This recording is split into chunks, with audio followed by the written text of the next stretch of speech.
This is the Negev. It is one of the driest places on Earth. If you dig a hole here, you expect to find dust, rock, maybe a scorpion. You do not expect to find this.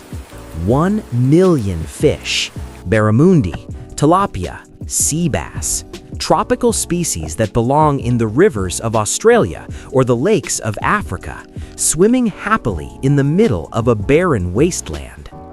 Israel didn't just find these fish, they engineered them into the landscape. They drilled 700 meters through the Earth's crust to tap into a hidden, ancient ocean. They built a river where none existed.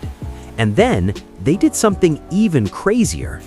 They took the dirty, fish waste-filled water and dumped it on their crops. And the result? It wasn't a disaster. It was an agricultural miracle. Welcome back to Grand Structures. Today, we are diving into the most unlikely farm in the world. This is the story of how Israel turned a desert into an aquarium and how 1 million fish are saving the future of food. To understand how you grow fish in a desert, you first have to find the water. And in the Negev, the water is a time traveler. Deep beneath the sand, about 700 meters down, lies the Nubian sandstone aquifer. This isn't rainwater, it is fossil water. It was trapped there hundreds of thousands of years ago when this desert was a tropical savanna. It has been sitting there, in the dark, under immense pressure. In the 1970s, a geologist named Prof. Ari Issar convinced the government to drill, and when they hit the aquifer, the water shot up to the surface. But there was a problem. 2 problems, actually. First, it was hot. Geothermal heat keeps this water at a steady 37 degrees Celsius to 40 degrees Celsius. That's like a hot bath. Second, it was salty. This is brackish water. It has a salinity level about 1/10 of seawater. It's too salty to drink. If you poured it directly onto normal crops, you would kill them in a week. So the engineers had a resource that was useless for drinking and dangerous for farming. Most people would have capped the well and walked away. But Israeli scientists asked a different question. If we can't drink it, what can live in hot, salty water? And the answer was found thousands of miles away, in the tropical rivers of Australia and Africa.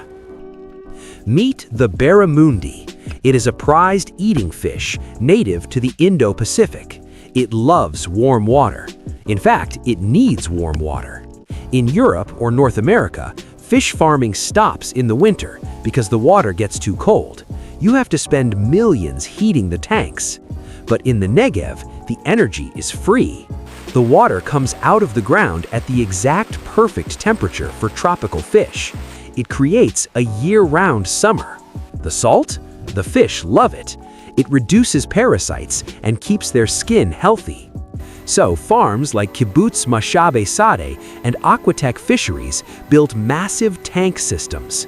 They pump this ancient, hot water out of the ground and fill ponds that teem with millions of fish. It is an industrial-scale aquarium. But keeping the fish alive is only half the battle. The real problem is what the fish leave behind. Fish eat, and fish poop. In a closed tank with 1 million fish, the water quickly becomes toxic. The fish excrete ammonia and nitrogen. If you don't clean the water, the ammonia burns their gills and kills them in hours. In traditional aquaculture, you have expensive filters to scrub the water, or you constantly dump the dirty water into the ocean, which causes pollution. But in the desert, water is gold. You can't just dump it, and you can't afford expensive filters. This is where the Israeli engineers had their eureka moment. They looked at the dirty, ammonia-rich, salty water and thought, that's not waste, that's fertilizer. This is the double usage system. It is the economic secret weapon of the Negev. The water is pumped from the deep well into the fish ponds.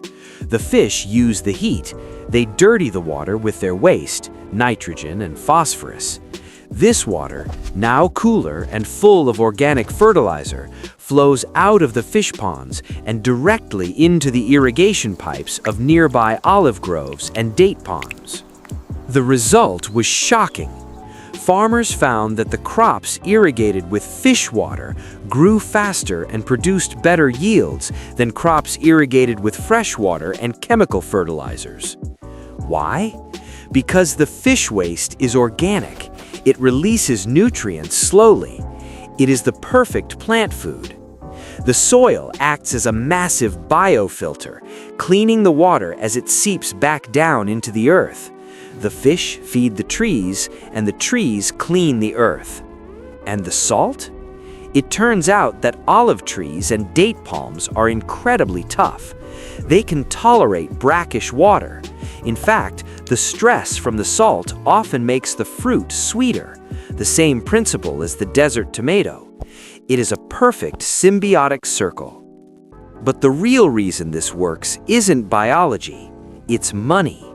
Fresh water in Israel is expensive, often over 60 cents per cubic meter. It's too expensive to use for low-margin fish farming. But brackish water? It's almost free. It costs a fraction of the price because no one else wants it.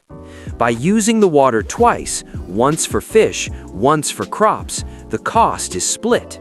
The fish farm gets cheap water, the olive farm gets free fertilizer and cheap water. They share the energy cost of pumping it up. It makes the impossible economics of desert farming suddenly profitable. Today, Israel exports these desert fish to Europe. Think about the irony. A country that is mostly desert is selling fish to countries surrounded by water. The desert river isn't a river of water, it is a river of ingenuity. Israel took a resource that was wrong, too hot, too salty, too deep, and found the one specific biological chain that could unlock it. They proved that in a world running out of resources, waste is just a lack of imagination. 1 million fish swimming in the sand isn't a miracle. It is a blueprint for how we might feed a hotter, drier planet. Would you eat a fish grown in a desert? Let me know in the comments below. And if you enjoyed this story of survival, check out our video on Israel's water recycling, where they turn sewage into drinking water. Thanks for watching Grand Structures.